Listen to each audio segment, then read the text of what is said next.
90 రోజుల కోర్సు పూర్తి చేస్తే చాలు 100% ప్లేస్మెంట్ సపోర్ట్ తో సాఫ్ట్వేర్ జాబ్ మీ సొంతం. వెంటనే కోడ్ జ్ఞాన్ డెస్టినేషన్ ని సంప్రదించండి.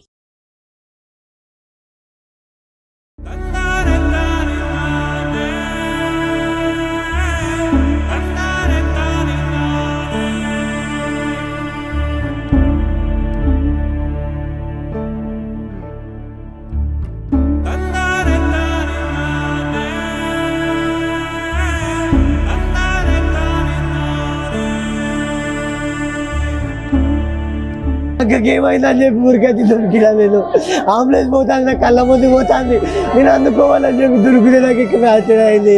Welcome to Suman TV Warangal.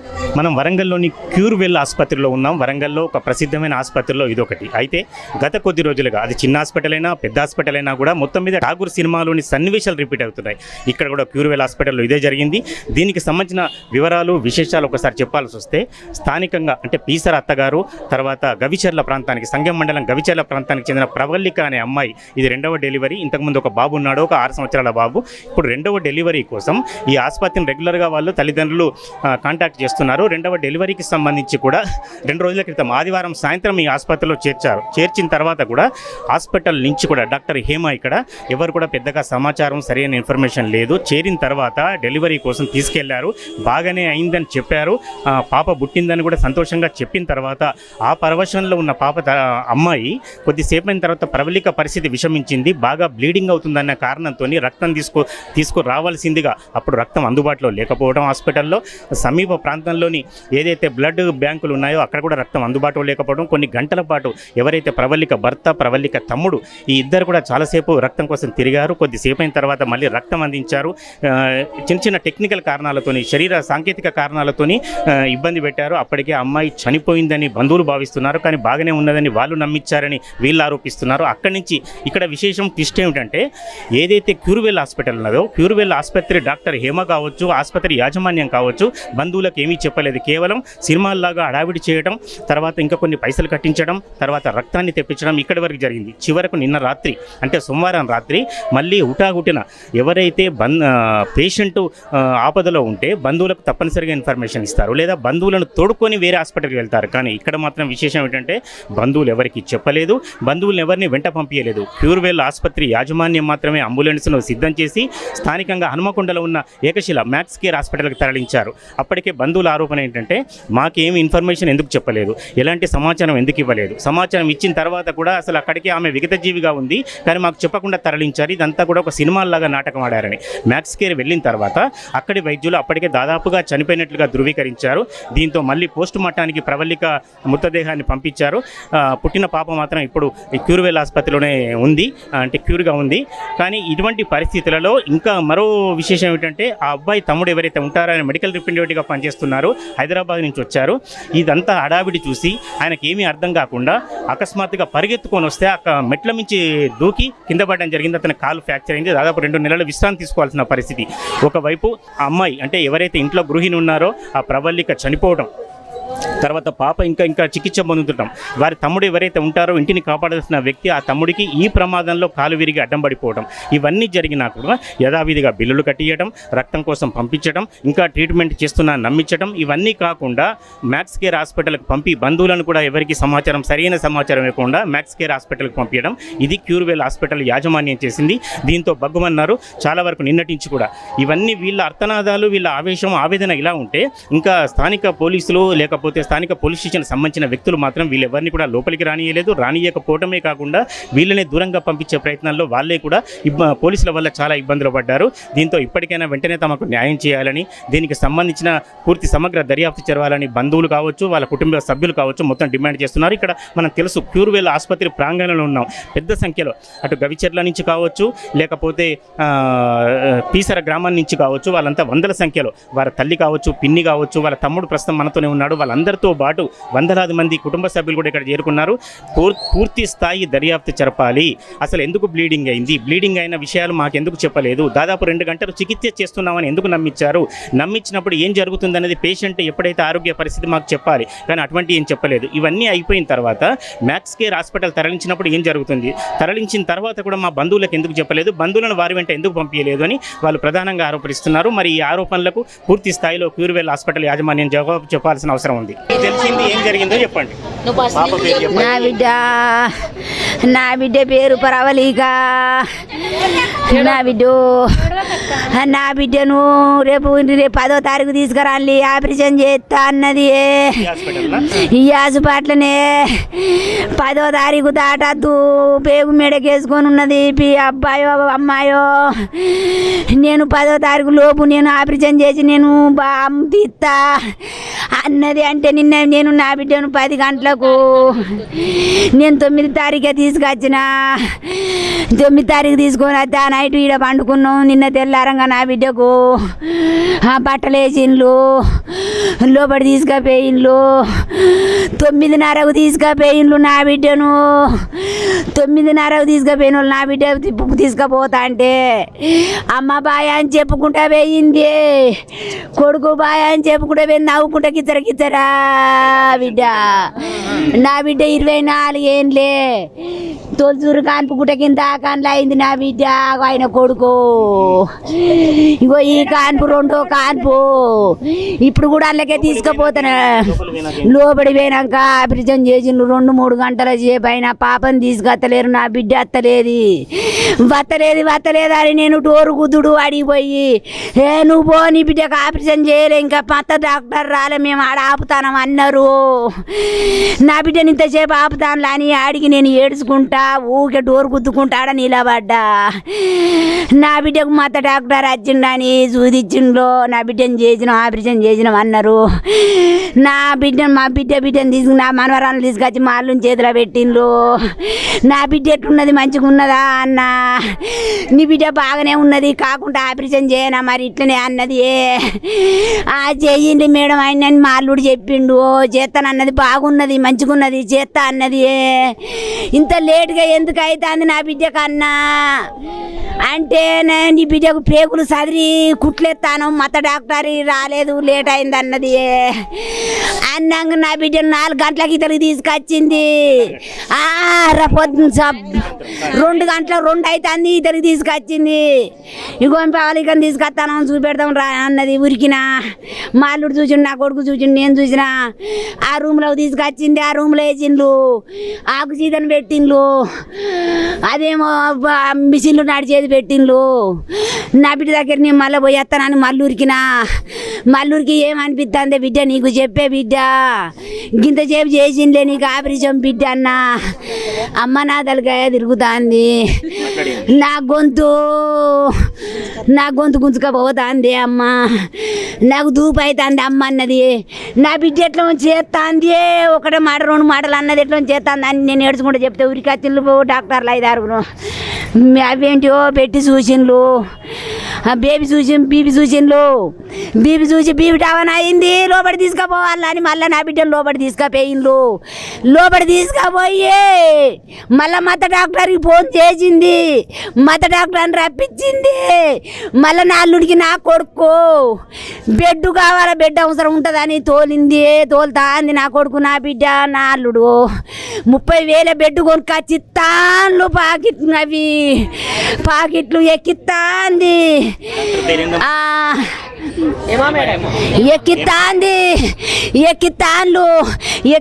నా బిడ్డకు పోతాంది అని చెప్తాంది బెడ్డు. నా బిడ్డకి ఎందుకు బెడ్డు పోతాంది అని నేను అడిగితే నీ బిడ్డకు బాగా బెడ్డు పోతుంది, మేము ఎంత ప్రయత్నం చేసినా ఆగుతలేదు బెడ్డు, ఇంకా దేపో రాజు అని నా అల్లునికి ఫోన్లు చేసుడు. ఒకటే ఫోన్లు చేసి నా అల్లుడు నా కొడుకురికి పోయి తెచ్చుడు. నా బిడ్డను తీసుకుపోయింది. ఆ బెడ్ ఎక్కించింది. ఆ బెడ్ అంత ఎక్కించింది. మళ్ళీ మత డాక్టర్ని రప్పించి బెడ్ ఆగుతలేదు. గర్భసంచికి ఉండే నరం బెడ్ పేగు కోసినట్టున్నారు. ఎట్లా తెగిందో అదే నేను గర్భసంచి తీసేస్తాను అని మాకు మళ్ళీ చెప్పింది. మీరు ఇంకా బెడ్ దేపోలి గర్భసంచి తీసేస్తేనే బెడ్ ఆగుతుంది అన్నది. మరి గర్భసంచి తీసేస్తే నా బిడ్డకి ఏమన్నా పాపలో ఉంటుందా అని అడిగినాం. నా బిడ్డకి ఏమన్నా అవుతుందా అని అడిగినాం. మాకు చూపెడతలేవు నా బిడ్డనన్న. నేను ఊకే గోడ కాడికి పోయి చెవులు ఆనబెట్టింటానా నా బిడ్డ అప్పుడేమన్నా నేను వస్తుందా అని, నా బిడ్డను ఏం చేస్తాను అని. లక్షలైనా మంచిదే, ₹1,00,00,000 పెట్టుకుంటామని చెప్పిన నేను. నేను వీళ్ళ చెల్లెను చెల్లెని చిన్నమ్మను పరాలికని చిన్నమ్మను 1 కోటి రూపాయలు అయినా పెట్టుకుంటాం కానీ పానం బతకాలని మొత్తుకున్నాం మేము. మొత్తుకున్నా కానీ నాది అని అని చెప్పింది నాకు. ఆమెకి ఏం కాదని చెప్పింది నేను వచ్చినాక అన్నీ చెప్పింది. లాస్ట్కి ఏమన్నది నేను చేసే ప్రయత్నం చేసినా నేనేం చేయాలన్నది లాస్ట్కు అంబులెన్స్ ఎక్కించినాక.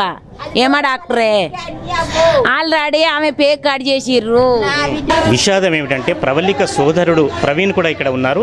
అక్క మరణాన్ని అంటే అక్క జరిగిన సంఘటనను జీర్ణించుకోలేక ఆయన బంగ్లా నుంచి దూకడం కానీ హడావిడిలో చాలా ఇబ్బంది పడడం జరిగింది. మనం ప్రత్యక్షంగా చూడొచ్చు. కాలు కట్టితో ఉన్న ప్రవీణ్ ఈ బాధను ఈ వేదనను కూడా ఎవరు తీర్చలేని పరిస్థితి. వాళ్ళ బంధువులంతా కూడా ఇక్కడే ఉన్నారు. ఒకసారి ప్రవీణ్ మాటల్లోనే అసలు ఏం జరిగింది అనేది ఆయన అడిగి తెలుసుకున్నాం. మొన్న 8 గంటలకి హాస్పిటల్కి తీసుకొని వచ్చిండ్రు. ఆదివారం రోజు అమ్మ నాన్న ఇద్దరు కలిసి తీసుకొని వచ్చి అడ్మిట్ చేసిండంట. ఆదివారం అదే రోజు నేను హైదరాబాద్లో ఉంటాను. మెడికల్ రిప్రజెంటేటివ్ చేస్తాను. నేను మెడికల్ రిప్రజెంటేటివ్ చేస్తాను. దానికి అడ్మిట్ చేసిరని తెలియగానే నేను హైదరాబాద్ నుంచి రాత్రి వచ్చి ఇక్కడ నేను వచ్చినప్పుడు కూడా అక్క మెలకువతోటే ఉంది. తమ్ముడు వచ్చిండు అమ్మ అని చెప్పింది అమ్మతోటి. అమ్మ లేచింది, నేను చూసి పెద్దక్క కూడా చనిపోయింది. తమ్ముడు వచ్చిండని చెప్పింది. వచ్చిన అమ్మ టెన్షన్ పడకూడదు అని చెప్పిన. కింద కూకున్నా, రాత్రి మొత్తం పడుకోలేక అట్లనే కిందనే కూర్చున్నాం బాపు నేను. అందరూ ఎవరు పడుకోలే. ఆమె మోషన్స్ అయితేనే మోషన్ టాబ్లెట్ వేసి వెళ్ళని చెప్పింది. మోషన్ టాబ్లెట్లు అవుతున్నాయి, మోషన్ వెళ్ళాలి, అందుకే పడుకోవట్లేమని చెప్పింది. సరే అక్క జాగ్రత్త అని మేము కిందనే ఊరుకుంటామని చెప్పినాం. తర్వాతకి మొత్తం తెల్లారిన తర్వాతకి పొద్దున 8 గంటలకు ఇప్పుడు తీసుకువెళ్తాం, మేము ఆపరేషన్ చేస్తాం అది అని చెప్పిండ్రు. సరే మేడం ఆపరేషన్ చేస్తా అంటున్నారు కదా, మేడం వస్తే తీసుకువెళ్ళి చేయండి మేడం అని మేము చెప్పినాం. అప్పటి వరకు ఇంకా మా బావ కూడా రాలేదు. తీసుకువెళ్ళిన తర్వాతకి డ్రెస్సింగ్ చేంజ్ చేసి బావ వచ్చినాక ఇట్లా చెప్పేసిండ్రు హాస్పిటల్ ఇట్లా మేము తీసుకువెళ్తున్నామని చెప్పి ఇట్లా చెప్పిండ్రు. ఆయనకి ఇన్ఫామ్ చేసిన తర్వాతకి సరే అని చెప్పి మేము అక్కడే కూర్చున్నాక 10 గంటలకు డెలివరీ అయింది. డెలివరీ అయినాక 10:40కి పాపని బయటికి పంపించారు. 10:50కి అక్క కూడా వచ్చింది. 11 గంటలకు అక్క కూడా మళ్ళీ వేరే వాడికి షిఫ్ట్ చేస్తుంటే వచ్చింది. పాపని ముద్దాడుకుంది. నా పాప నాకు ఆడపిల్ల పుట్టిందని మురిచిపోయింది, సంబరపడ్డది. ఫోటో కూడా తీసినాం, మా బాబు ఫోన్లో ఉంటుంది. బయటికి తీసుకొచ్చినాక ఫోటో కూడా తీసుకున్నాం. అక్క మంచి అప్పటి వరకు కూడా తను యాక్టివ్ ఉంది. పాప పుట్టినాక కూడా అక్క యాక్టివ్ ఉంది, మాట్లాడింది, పాపను ముద్దాడుకున్నది. తర్వాతకి కుట్లేయాలి అవి ఇవి అని చెప్పి సంతోషం అనిపించింది. కుట్లేయాలని చెప్పి తీసుకొని పోయినాక మళ్ళీ ఒక అర్ధ గంటకి మళ్ళీ బయటికి వచ్చి పోయినసారి ఫస్ట్ డెలివరీ సీకేఎంలో చేసుకున్నారు మీరు, దానివల్ల వాళ్ళు తప్పుడుగా సీజరింగ్ చేసారు. 2020లో ముచ్చడం వాళ్ళు ప్రస్తావన మాట్లాడి మేము అదే అడిగినాం. అప్పటిది ఎందుకు ఇప్పటి వరకు ఉంటుంది? అప్పటి నుంచి ఇప్పటి వరకు తన ఆరోగ్య లెవెల్స్ కూడా ఏం పడిపోలే కదా. అంత పాపను మోసినప్పుడు కూడా ఆమె ఎలాంటి ఇబ్బంది వల్లే కదా. అట్లెందుకు చెప్తారు మీరు అంటే, మాకు అడిషనల్ ఛార్జెస్ కావాలి, మీకు ప్రాణం కావాలా, మీరు ఎందుకు అడుగుతారని చెప్పి రివర్స్ క్వశ్చన్ ఇచ్చారు. సార్ అయినా మంచిది, ఎంత ఖర్చు అయినా మంచిదే, మేము పెట్టుకుంటామని చెప్పి ఆడ ఫీజు కట్టి సీజరింగ్ చేయమని చెప్పినాం. చెప్పినాక మళ్ళీ ఒక 1 అవర్ 2 అవర్స్కి మళ్ళీ బయటికి వచ్చి మాకు అర్జెంట్ బ్లడ్ కావాలి ఎమర్జెన్సీ అని అంటారు. ఎమర్జెన్సీ ఎందుకు సార్, ఇప్పుడే బాగుందని చెప్పారు, ఇప్పుడే సీజరింగ్ కంప్లీట్ చేసిన అని చెప్పారు. ఇంతకుముందు మాతో మాట్లాడింది కదా అని చెప్పిన. బ్లడ్ కావాలంటే ఇక్కడ డొనేషన్లకి తిరిగినాం. అక్కడ ఇవన్నీ డొనేషన్లకు తిరిగినాం మా బావ నేను. ఆ డొనేషన్ వాళ్ళు ఇచ్చేవాళ్ళు పర్సన్ ఇస్తే పర్సన్ని ఆల్టర్నేట్ తీసుకొని ఇస్తా అన్నారు. పర్సన్స్ తీసుకొని వస్తే మా దగ్గర బ్లడ్ లేదని చెప్పిండ్రు. చెప్పారు. చాలా అక్కడ రెడ్ వేల్ ఉన్నది చూడు, అక్కడికి పోయినాం, ఇక్కడ పోయినాం, కాకతీయ పోయినాం, ఎక్కడ పోయినా బ్లడ్ దొరకలేదు. పర్సన్స్ తీసుకొచ్చినా కూడా బ్లడ్ లేదన్నారు. అదే హాస్పిటల్ వాళ్ళు వచ్చి బ్లడ్ కావాలంటే మళ్ళీ బ్లడ్ ప్యాకెట్స్ ఇచ్చి పైసలు పెడితే ఆ పైసలు పెట్టుకొని బ్లడ్ ప్యాకెట్లు పట్టుకొని వచ్చి పైసలు పోయినామంటే ప్రాణం కావాలని చెప్పి ఆయన కూడా పైసలు ఖర్చు అవుతాయని అని భయపడలేదు. అయినా మంచిగా మేము పెట్టుకుంటాం, మేము చేసుకుంటాం అని చెప్పి అక్కడి నుంచి ఇక్కడ బ్లడ్ ప్యాకెట్లు పట్టుకొని ఉరికొచ్చినాం. బాగా నేను రోడ్ల పొడి తిరుక్కుంటూ వచ్చి బ్లడ్ ప్యాకెట్లు ఇచ్చినాం. లాస్ట్ మూమెంట్లో 2 బ్లడ్ ప్యాకెట్లు ఇచ్చినాక ఇప్పుడు ఓకే, ఇంకేం బ్లడ్ వద్దు, బాగానే ఉంటుంది, కండిషన్ ఓకే అయిందని చెప్పిండ్రు.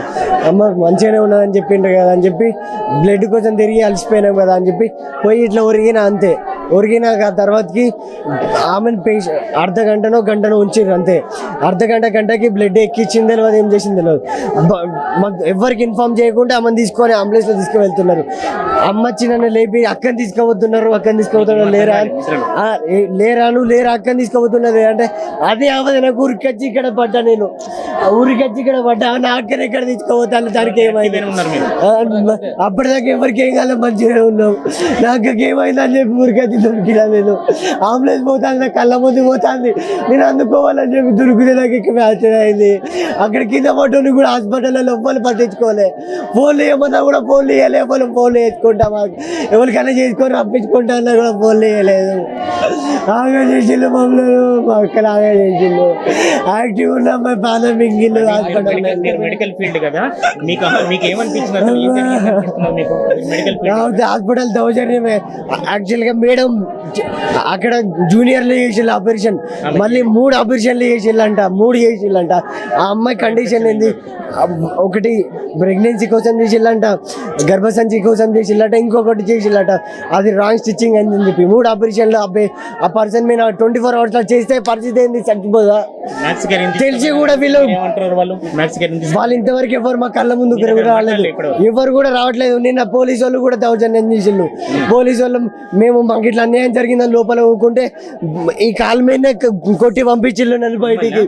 పోలీసు వాళ్ళే అవలముండలారా ఇక్కడ కుక్కకూర అని అన్నారు మా అమ్మ వాళ్ళని. ఇట్లా పోలీసు వాళ్ళు కూడా దౌర్జన్యం చేసిళ్ళు నిన్న. సుమన్ టీవీలో మీ పర్సనల్ అండ్ బిజినెస్ ప్రమోషన్స్ కోసం కింది నెంబర్కి కాంటాక్ట్ చేయండి.